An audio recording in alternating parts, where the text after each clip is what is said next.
Um dos grandes temas que eu acredito que ainda faltam numa discussão da elite brasileira, do empresariado nacional, dos executivos que compõem as empresas que de alguma forma vão mudar esse país, é o preconceito inconsciente. O preconceito inconsciente ainda é um tema muito pouco explorado pelo brasileiro e é natural. Afinal, a gente vem de uma sociedade extremamente elitista, extremamente hierárquica, extremamente ditatorial, sob a ótica de que eu sei exatamente qual é o caminho correto para se seguir. O preconceito inconsciente, ele nada mais é do que uma tentativa de demonstrar para as pessoas que boa parte das pessoas ela não é preconceituosa de forma deliberada. E ela realmente tem um discurso, uma conduta que não é preconceituosa. Mas, no fundo, o impacto que ela sofre ao longo do tempo, na sua forma de pensar, na sua forma de enxergar a vida, acaba fazendo dela uma pessoa preconceituosa. Então, nós somos pessoas dotadas de inúmeros preconceitos, ainda que não nos vejamos como pessoas preconceituosas. E isso pode parecer besteira. Você pode falar, pô, mas isso é a coisa mais normal do mundo, né?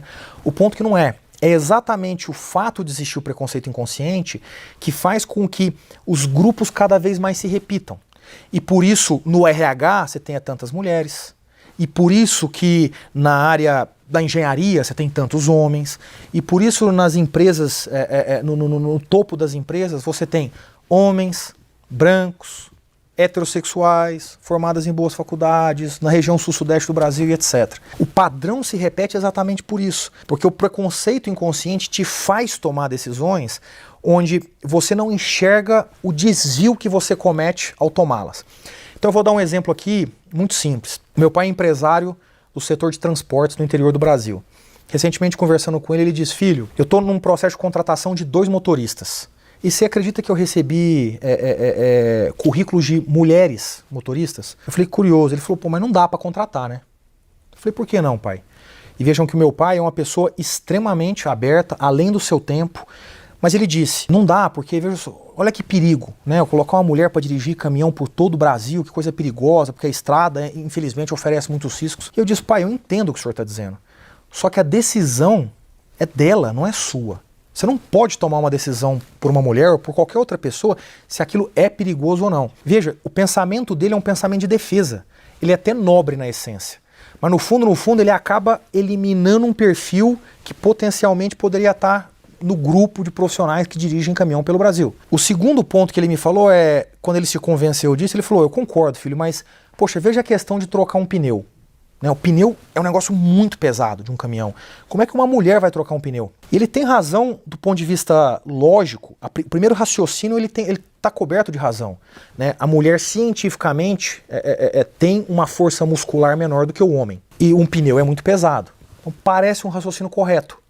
Veja que não é um raciocínio preconceituoso. O ponto é, quem disse que todas as mulheres não têm a força necessária para se trocar um pneu? E aí o que eu disse para ele foi, pai, se você inserir no seu processo decisório de contratação o teste de trocar um pneu, você mata essa questão. E aí o preconceito que existia talvez não exista mais. Você pode chegar a 2 resultados. Um resultado é só os homens passaram, beleza, nesse processo só passaram homens. Ou você pode chegar a um resultado que não, tem 1 ou 2 ou 3 ou 4 ou 5 mulheres que conseguiram fazer isso.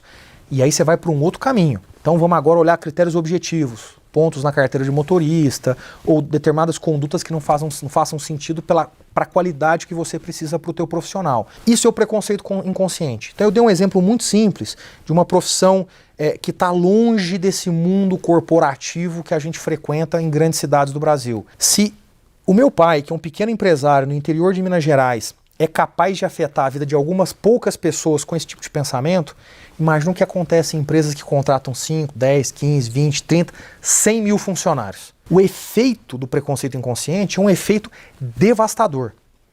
E o primeiro ponto para começar a mudar isso é exatamente reconhecendo que a sua cabeça é capaz de gerar esse tipo de preconceito. Recentemente eu vi um teste maravilhoso onde uma série de cenas de esporte eram passadas e a pessoa que estava conduzindo determinados movimentos no esporte, todas as situações reais, você não conseguia identificar ela, existia um achurado sobre ela. Depois uma plateia votava e dizia quem era a pessoa. Então, para todas as cenas de futebol, tinha lá o Neymar, o Ronaldo, o Zidane. Para cenas de surf, tinha o Mineirinho. Para cenas de basquete, tinha o Kobe Bryant, o Oscar, etc. 100% das respostas indicaram pessoas como essa que eu coloquei. 100% das cenas de fato eram performadas por mulheres. Era a Marta de um lado, era a Janete de outro, entre outras. Então, o preconceito inconsciente ele é muito claro. Ele vai desde decisões simples até decisões muito complexas. Se você reconhece isso e altera a forma de tomar suas decisões, por exemplo, criando processos cegos, né, onde você não vê o nome, não vê o sexo, não vê a origem, você começa, por exemplo, a aceitar que mulheres podem fazer parte do teu time de engenheiros. Você começa a aceitar que o homossexual pode fazer parte de estruturas super tradicionais que aparentemente só homens é que podem liderar aquela função. E você então começa a aceitar coisas que até então você não aceitava e deixa de se esconder atrás de pequenas ações que você toma que parecem suficientes para resolver esse problema. Exemplo, eu contrato um homossexual na minha empresa. E aí eu uso disso como uma plataforma para dizer para todos, olha, minha empresa é uma empresa completamente aberta, que não discrimina e etc. Pega essa mesma pessoa que está dizendo isso e diz o seguinte, como é que é o homossexual que você contratou? Provavelmente ele se veste como a mim. Ele usa uma camisa bonita, uma calça bonita, faz a barba bonitinho, corta o cabelo. Se esse mesmo profissional homossexual que você contratou usasse salto, usasse um brinco enorme e usasse uma regata e colocasse um seio postiço, será que você contrataria ele? O mesmo profissional? Provavelmente não. Então veja que o processo decisório ele é muito mais ligado à conveniência do teu cérebro do que à conveniência do que realmente faz sentido para a sociedade. O processo do preconceito inconsciente é um processo que está espalhado pelo mundo. As pessoas que são mais sofisticadas e são mais humildes porque aceitam o processo de rever a forma como tomam a decisão, passam então a transferir parte desse processo decisório para estruturas, ferramentas, grupos que de alguma forma filtram a forma como você toma a decisão. Esse é um processo extremamente importante no que está acontecendo no mundo hoje. Está ligado com a diversidade, está ligada com o empreendedorismo e está ligada com qualquer decisão que você toma. Os profissionais, as pessoas que de alguma forma conseguirem ajustar o seu processo, eles com certeza vão ser pessoas com uma capacidade de impacto na sociedade muito maior do que pessoas que ainda vão lutar achando que o que pensam é realmente o que domina o processo correto para se tomar a decisão.